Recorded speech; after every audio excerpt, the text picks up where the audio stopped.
everyone. Hello, Science Light. It's not really working this costume, is it? I've got to be kind of slouchy.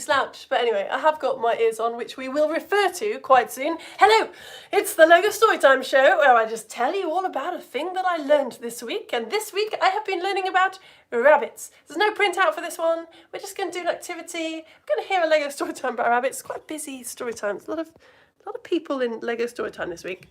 So Lego Storytime is kind of all about Napoleon Bonaparte and how there's a good story that puts him and rabbits together. And yeah, for the starter question, which I don't think any of you are going to get, I said, why are carrots not Peter Rabbit's favourite food? Carrots, as far as I know, I don't think they're even mentioned in the Peter Rabbit story. Why is that? Why do we think that rabbits like carrots so much? It's very cool. I'm going to tell you very soon. But first of all, I'm going to start where we always end up starting when we do a Theatre of Science show about an animal, okay? I say this every time. Scientists have put all the living things on Earth into different categories, okay? So you've heard of like the animal kingdom, plant kingdom, fungus kingdom. Rabbits obviously in the animal kingdom, but that's quite broad, isn't it? Just animals. So we section out animals into different what's called phylum, and then each phylum gets separated out into a class. I'll show you. I've got a PowerPoint thing going here. Look, there we go. So I've made a mistake actually, I think, in previous lessons. So obviously, yeah, rabbits are in the animal kingdom. I've been saying that the phylum, which you can put animals in, is chordata, which means they've got a backbone. I think it actually means they've got a spinal cord, which is the nerve that runs all the way up your backbone. But anyway. So rabbits do have backbones and spinal cords, so they're in that phylum, and every animal with a backbone gets split up into different classes, and rabbits are mammals, right? They've got fur, they give milk to their babies, that sort of thing. Mammals get split into different orders, and rabbits are in the order Lagomorpha. Like pikas. A couple of people have asked me, can I do a show about pikas? So this is not about pikas, but we're getting closer. Look at you, pretty cute. You can tell, can't you, that animal is related to a rabbit. And it is. It's in the same order. Okay, so there would have been an animal that was related to a rabbit and a pika somewhere around here, and then they evolved into different things. Rabbits are in the Leporidae family, like hares. So they are very closely related to hares. And then usually we talk about the different genuses, but there's so many. There's loads and loads and loads and loads of different kinds of rabbit. But I'll just touch on this one because it's probably the one that we're most familiar with. This is the European rabbit here. And if it looks familiar, that's because, I'll flip you around. Every single pet rabbit in the whole, probably universe, is a relative of the European rabbit. So the European rabbit is a certain type of rabbit that was living in southern France and northern Spain. And then humans, ages ago, like the time of the Romans, thousands of years ago, started breeding them and domesticating them. First of all, we liked them to eat. Good source of meat is the rabbit to your Roman. So the first thing that humans started doing was breeding them so that they were bigger and bigger and bigger and bigger. And then we got a liking for their fur, like nice and warm. So we started breeding them to have very soft fur, right? The ones with the softest fur, we'd make them have babies, and those babies would have soft fur. You'd find another one with soft fur, you make them have babies. That's how it works. In the end, you've just got lovely soft rabbits. And then maybe, even these days, people breed them, don't they, to have all different colours because that looks cool. So yeah, all pet rabbits come from this European rabbit. I'm going to cut straight to the carrot thing because it's so good. Why do we think that rabbits like carrots? They don't eat carrots in nature. In fact, I think it was the RSPCA worked out that about 11% of pet rabbits have tooth decay because rabbits are getting a lot of sugar from carrots that they shouldn't really be getting. In 1934, a film came out called It Happened One Night. And it had this famous actor in it, Clark Gable. Here he is. Look at that. What a Hollywood film star from the 1930s. Come on. So Clark Gable's in this film. It happened one night. And in this film, apparently, it's just a scene where he's kind of casually leaning against something and eating a carrot. And about 6 years later, the Bugs Bunny cartoon came out. Cartoon rabbit, and they just did like a funny thing where they sort of took the mick out of that film, or they put a scene in that was like that film where they had Bugs Bunny leaning against something eating a carrot. And at the time, obviously audiences were like, that's like that Clark Gable film. But now we don't really know anything about that Clark Gable film, but this idea just was created that rabbits eat carrots, and it's just stuck around forevermore. How good a fact is that? So in Beatrix Potter's story, Peter Rabbit's favourite food, I think, is radishes. He eats like French beans and lettuces. That's because Peter Rabbit was published in 1903, okay, way before the film came out. So Beatrix Potter hadn't seen that Clark Gable film, didn't care about the carrot thing. I know, right? So let's talk about another thing that people think they know about rabbits and whether it's true. You ever heard the phrase breeding like rabbits, meaning that rabbits like have loads and loads of babies really fast? This is actually a true thing. So we have done a whole series of lessons on reproduction. I don't know if many of you watched it. That's a good one, actually. We did butterfly prints. We were looking at human reproduction, but humans obviously are mammals like rabbits, so it's not totally dissimilar, right? This is a very rough sketch of a female reproductive system, okay? So female mammals tend to have something like this inside. They've got 2 ovaries, and inside the ovary, eggs grow, okay? And then eggs, when they're ready, about once a month, an egg pops out of the ovary, poof. And if there's a male reproductive system around, which has put some sperm inside the female reproductive system, then the sperm and the egg meet here in this little tube here. It's called the fallopian tube. So egg pops out. If it meets a sperm, then this little bundle of cells like gets bigger and bigger and bigger and bigger, travels all along. Let's say this is a rabbit. It sticks here in the lining of the rabbit's womb and then grows and grows and grows and grows, and when it's ready, baby rabbit comes out, okay? And in most mammals, this takes about a month and then if an egg doesn't meet a sperm, which it usually doesn't, the egg just grows, pops out, travels down here, and then just comes out. And then the lining of the womb comes out, and then it all starts again. That takes about a month. If you've ever heard of like someone having a period, that's what a period is. Just an egg coming out, going down the tube, and coming out because it's not being fertilised by a sperm. Rabbits do not have periods. I did not know this. Amazing. So whereas for most mammals, there's just a few days where the egg is in the right place, and if the egg meets a sperm in those few days, then a baby will be made. For rabbits, they can have babies like whenever they want. I'm just amazed by this. It turns out that when a sperm is around, if a male rabbit puts a sperm inside a female rabbit, then the female rabbit just releases an egg. Just like, oh, you need an egg? Sure. Pfft, there you go. I know. So they can have babies far more frequently than other mammals. They've also got a long breeding season. So it's spring at the moment. So you might have noticed like birds making nests, getting ready to try and reproduce, lay eggs. Rabbits can reproduce for like that's me trying to work out 3/4 of 12 in my head. For 3/4 of a year, for 3, 6, 9, for 9 months of the year, rabbits can reproduce. And they also start being able to have babies when they're about 4 months old. I can't do shocked face enough when it comes to how rabbits have babies. So obviously, I don't have to tell you, for most mammals, they're not like 3 months old when they start having babies of their own. So breeding like rabbits, totally true thing, that's fine for you to say. Right. Let's do an activity. Oh, I love this one. Some of you have done this before. Hopefully a lot of you haven't. Just get a piece of string and tie it around a spoon, please, or a fork, anything made of metal. But you just want a piece of string with a metal utensil hanging from the middle of it, okay? It doesn't matter if it's a teaspoon or a tablespoon. So you be setting that up. We're going to talk a little bit about rabbits' hearing. So rabbits have got very, very good hearing because they are prey animals, right? We've been doing about this in the home ed lessons that I teach free in the same way on YouTube and Facebook, plug. So they're prey animals, which means that they've evolved to be hunted and killed by predators, right? Other animals. So they're always on the alert. I didn't know this. It turns like, it's weird, isn't it? We have some pets that are prey animals and some pets that are predators. So I was reading something that said this is why a lot of pet rabbits even don't really like to be picked up, because it's too much like being in the jaws of a predator, and you might find that they're a bit sort of nippy because they're prey. So they've evolved to be like very nervous and always aware. Whereas obviously like a dog is generally a predator, isn't it? It's the hunter. So a dog's like a bit more chill. Anyway.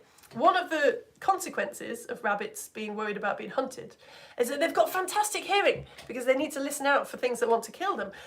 Some rabbits can turn their ears round 270 degrees. That's like, imagine if these went all the way back and then another quarter, and they can move their ears independently to listen for two sounds at the same time. I know.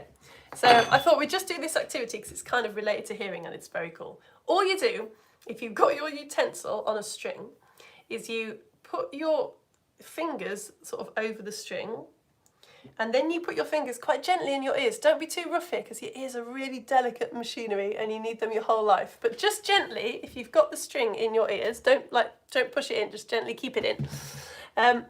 Tap the spoon against something. You only have to be really gentle. It's amazing. It's amazing. I'm going to do it, which is rubbish telly because like you can't hear it, but I'm still going to do it because it's so lovely. Oh, it's just like the most beautiful church bell in your ear. Oh, it's gorgeous. You can't be doing that while I'm chatting because you won't be able to hear me. But after the show, have a play around, tap it against different things and see what the different sounds are. Isn't that amazing? So actually, even if a lot of the human ear is not working, we can still sense vibrations because of something called bone conduction. So how that activity works is, how you hear sound is just particles bumping into each other, like dominoes getting to your ear. So like usually it's particles of air, right? Bumping into each other until it gets to your ear. But particles of air are quite far apart. So it takes quite a long time for the particles of air to bump into each other for you to hear the sound. But obviously string is a solid and the particles in string are much closer together. So it's like much faster and clearer sound. So our bones actually just behind our ear can pick up vibrations and carry them to our ear. And some hearing aids were developed because a scientist a very long time ago now, for reasons, we never talk about animals and scientists, okay? It's very, very uncool things happen and have happened in the past. But a scientist put a piece of titanium into a rabbit's ear. And then when he tried to take it out, he found that the titanium and the rabbit's bone had fused together. He couldn't get this piece of metal out. It was unheard of. When he told everyone about it, they didn't believe him because people thought that bone just couldn't fuse to anything. But it turns out that that was a really useful way of developing hearing aids. Right, it's nearly time for story time. I thought I'd chat a little bit more about like the science of sort of pet rabbits, because some of you will have pet rabbits. When I was a kid in the 90s, all the books about rabbits said that you should also get a guinea pig because rabbits don't like to be alone. They don't like to be alone, but they haven't got anything to say to guinea pigs. Like literally, rabbits communicate in quite subtle ways. They've got like different facial expressions. They can communicate in a completely different way to guinea pigs. So a guinea pig and a rabbit, like they ain't gonna make friends. So but it is a very good idea to have more than one rabbit. Apparently a neutered male and a neutered female or whatever, male and female that can't have babies is the best combo for rabbit buddies. If you were thinking about getting a pet rabbit. Oh yeah, I read that baby rabbits that don't get enough space to run around are far more likely to get broken bones. They're just like us. They need to do lots of exercise to build up their bodies. So if a rabbit is like born in a small enclosure and never gets to run around, it's going to have weaker bones. Something to think about. Oh yeah, and the other thing, we'll talk about poo and we'll talk about this before story time. You might have seen, I still get Facebook showing me videos of people who claim that they can hypnotise rabbits. So there's this thing, that if you turn a rabbit upside down, you can stroke its tummy and it'll just look like totally at peace and relaxed and very still. And for ages people thought this was a lovely thing to do to your pet rabbit, and that it was a real bonding between human and rabbit. No! Do not put rabbits on the back. Do not try and hypnotise rabbits and give a very angry face to anyone who you see doing it. It's not a good thing. It's called tonic immobility. And what it is it's a rabbit's response to thinking that it is about to be eaten. It's like, I can't run away because I'm being held. The only thing I can do is just like, and hope that the thing thinks I'm dead and leaves. So they've done tests and it shows that rabbits that are in this tonic immobility are extremely stressed. Do not do it to them. A little aside, because we all love sharks. Sharks do tonic immobility as well. A great white shark, if you don't try it, but if you touch the little black spots on its nose, will go into tonic immobility. We have no idea why, because obviously great white shark, apex predator. There's nothing getting a great white shark in its jaws. We have no idea. But anyway, it's a cool fact about sharks.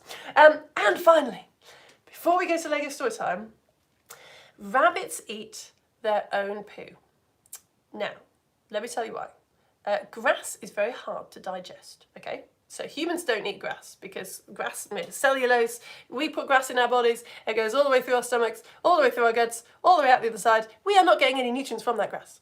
A cow can eat grass because it sends the grass to another stomach where it sort of ferments, like in the same way that beer or wine ferment, and then it vomits the grass into its mouth and basically eats it again. It's called chewing the cud.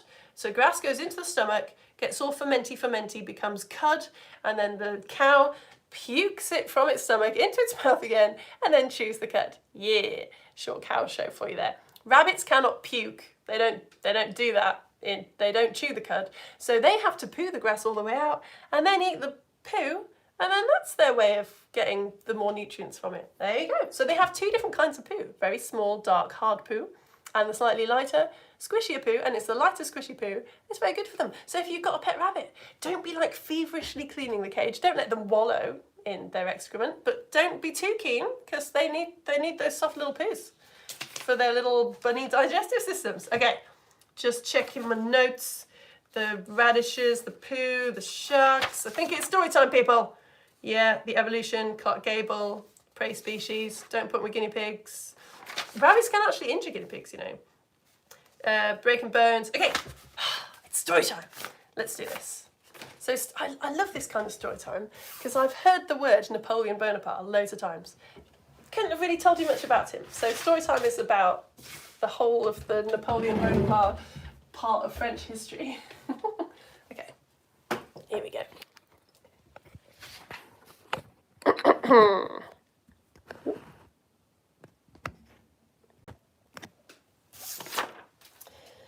Okay, a few weeks ago, during the cake show, we learned that in the late 1700s, Marie Antoinette was the Queen of France and nobody liked her, and they told untrue stories about her, and it was a bit sad.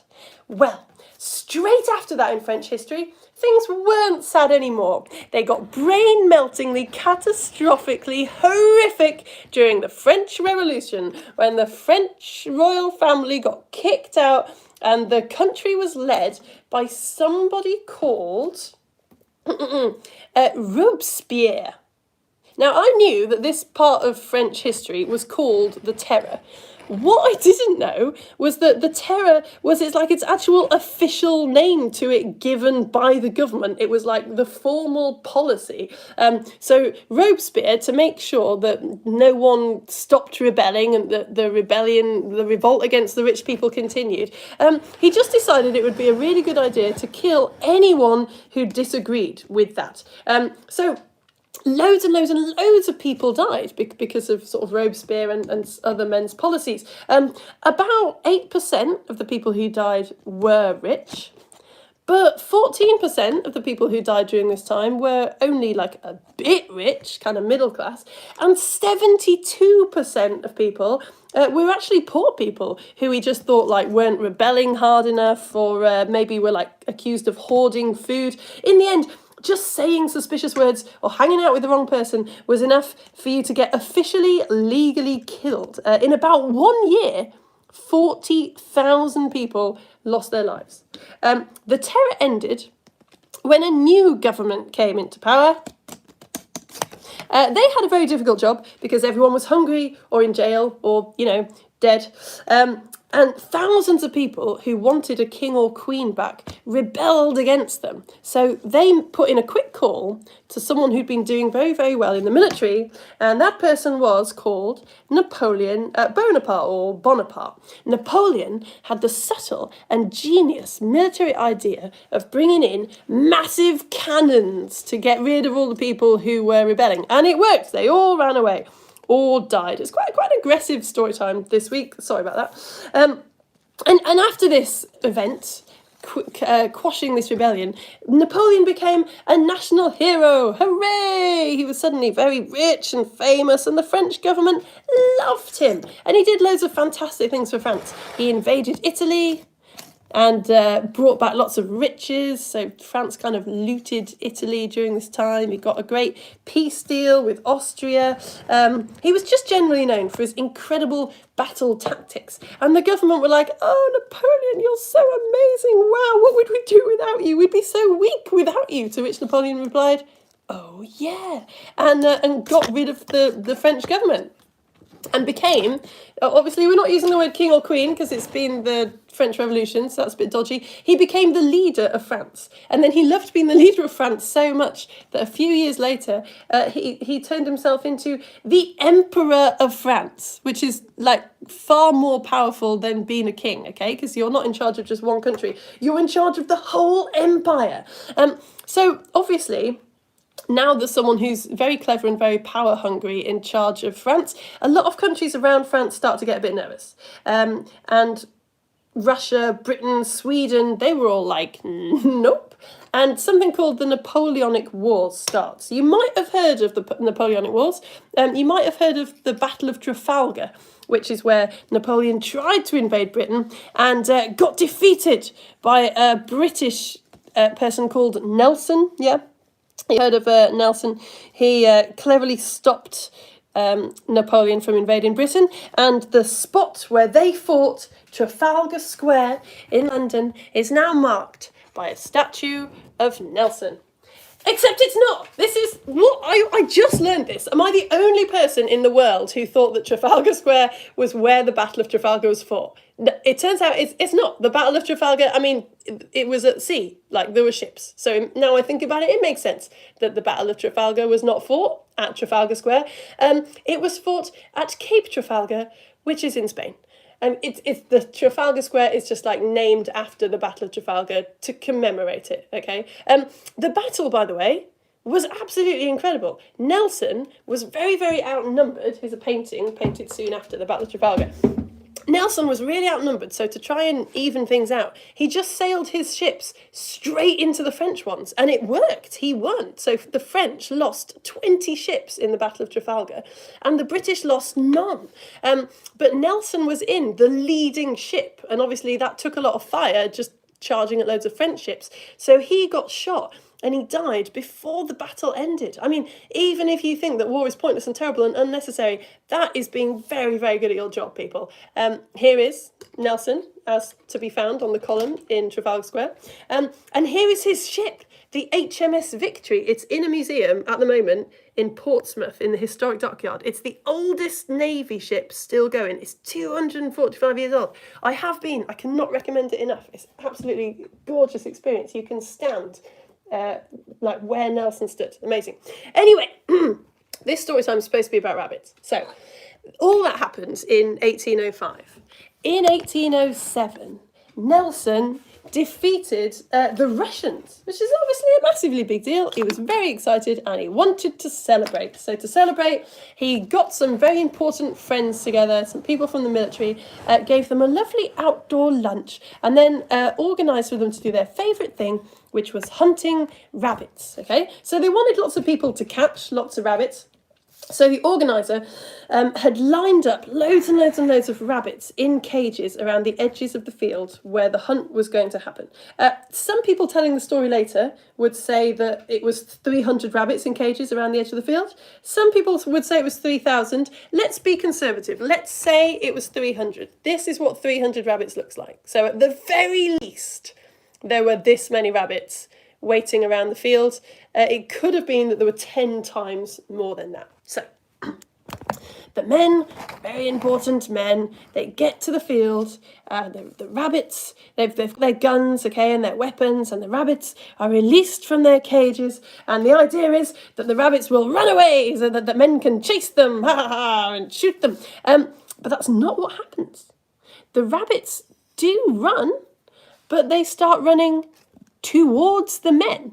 And first everyone's like, okay, it's funny, bunnies. But then things kind of get quite dark because the rabbits start climbing up Napoleon's jacket. I mean, rabbits have obviously got quite sharp claws, and they end up swarming the men. If at least 300, if not thousands of rabbits. It's really quite terrifying. It turns out that the organiser had accidentally brought in not wild rabbits, but rabbits from a local farm.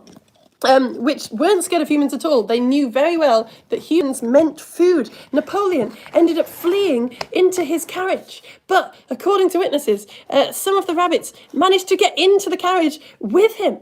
And the torment only stopped. The rabbit versus Emperor of France only stopped when the carriage pulled away, but witnesses say that rabbits were still being thrown out of the carriage window by Nelson as the carriage disappeared into the distance. So there you go. That is the story of Napoleon and the rabbits. Emperor of France, 0, rabbits 1. The end. Can't handle it. Okay, you're done. That is the end of story time. And so that is the end of my show about rabbits. Thank you so much for joining me. If you want to support me, so at the end of the lesson is usually where I do my ad and say that if you sign up to support me, which you can with £5 or £6 a month, I send you rainbow glasses and I send you a past issue of Theatre of Science magazine, which I write for my supporters at various points. But the new Theatre of Science magazine just arrived like a few minutes ago at my door. Do you want to see it? Yeah, you do. I'll check my notes to make sure that I haven't forgotten anything about rabbits, but I really don't think I had. I really enjoyed that one. It was very good fun. Okay, I'll go and get the new magazine, and then I'll go to Facebook and see if anyone's left me any messages if they're watching live. But yes, so it's just to say that usually when you sign up, you get sent a past magazine as like a welcome pack, and then you get the next magazine when it comes out. But obviously, if you sign up now, I'll send you the welcome pack, but then you'll be on the list to get this magazine, which is going to be sent out in like the next couple of days. So it's kind of buy one, get one free at the moment. I'll go get you one so you can have it. I'll put them all into envelopes, I think, very organised.